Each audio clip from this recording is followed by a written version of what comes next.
Poilievre slams immigration hypocrisy. Carney's silence ignites national outrage. Canada is at a breaking point, and the weight of national dysfunction is no longer theoretical. It's visible in overwhelmed hospitals, unaffordable housing, and crumbling trust in political leadership. Conservative leader Pierre Poilievre has confronted what many Canadians have long sensed but felt afraid to voice.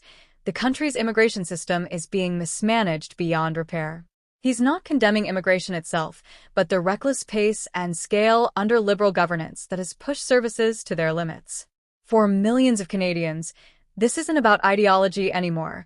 It's about survival in a system cracking at every seam.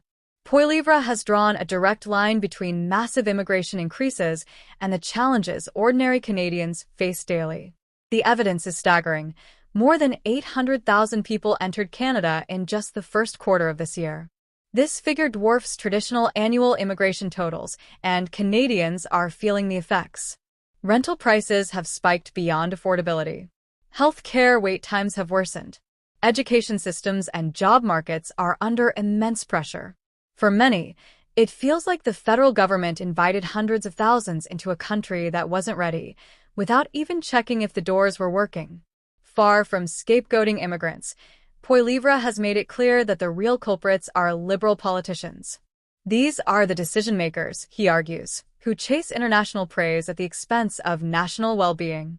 Many new Canadians feel just as betrayed as those born here.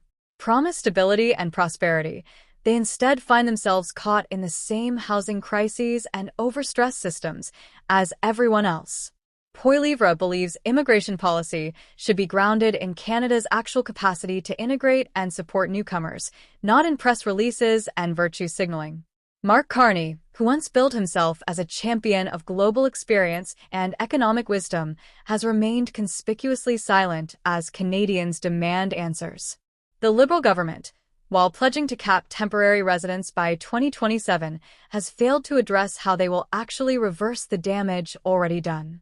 Carney's refusal to confront the consequences of his party's actions is being interpreted by many as a betrayal of leadership. In the vacuum of vision, Poilievre's blunt clarity has become a rallying point. That silence has grown deafening in recent weeks. In Parliament, Liberal ministers have grown more evasive, choosing talking points over accountability. During question periods, Canadians have witnessed dodging, deflection, and an absence of concrete plans. What people want now is not more announcements. They want action. Voters are increasingly rejecting the narrative that any critique of immigration policy is inherently xenophobic. They understand that a broken system hurts everyone, and in this growing consensus, Poilievre's message is finding fertile ground. The betrayal many feel is rooted in failed promises. Skilled professionals arriving in Canada are unable to practice in their fields due to regulatory barriers. International students are graduating into job markets where even entry-level roles are vanishing. Families are doubling up in tiny apartments because housing remains out of reach.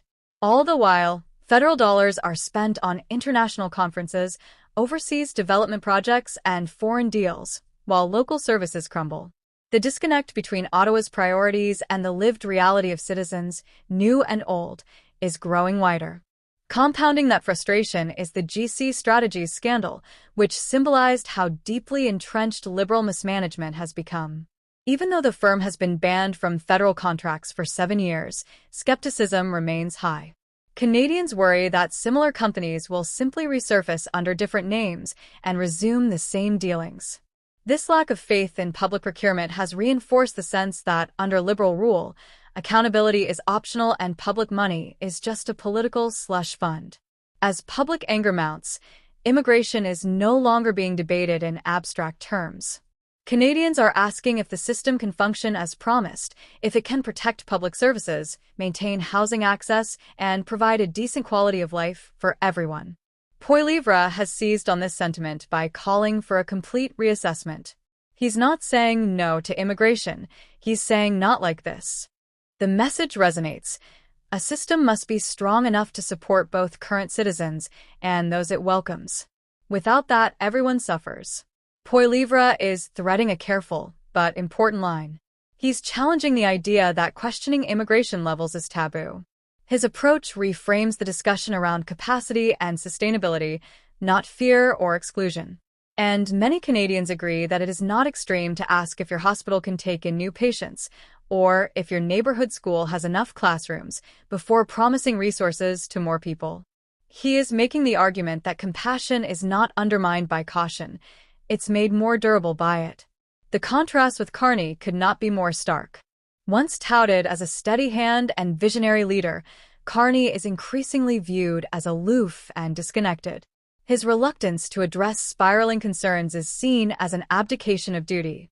Canadians are looking for leadership that doesn't rely on international clout or PR campaigns, but confronts domestic realities head-on. Poilievre's populist tone, sharpened by frustration and grounded in specifics, has cut through where Carney's bureaucratic blandness has failed.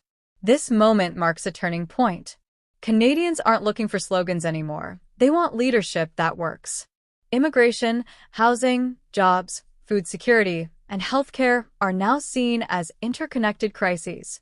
Voters are no longer convinced that symbolic gestures and empty empathy can fix broken systems. They want competence. They want courage. And they want a government that protects their ability to live safely, affordably, and with dignity in the country they call home. As election campaigns intensify, this issue could become the defining narrative of Canada's future. It cuts across party lines, regions, and backgrounds. It forces a reckoning with what kind of country Canada wants to be, one that chases applause from abroad or one that takes care of its own. Pierre Poilievre's message, that the government must stop prioritizing optics and start prioritizing citizens, is resonating more with each passing day. If Mark Carney and the Liberals continue to sidestep the crisis, they may soon find themselves answering not to journalists, but to voters at the ballot box.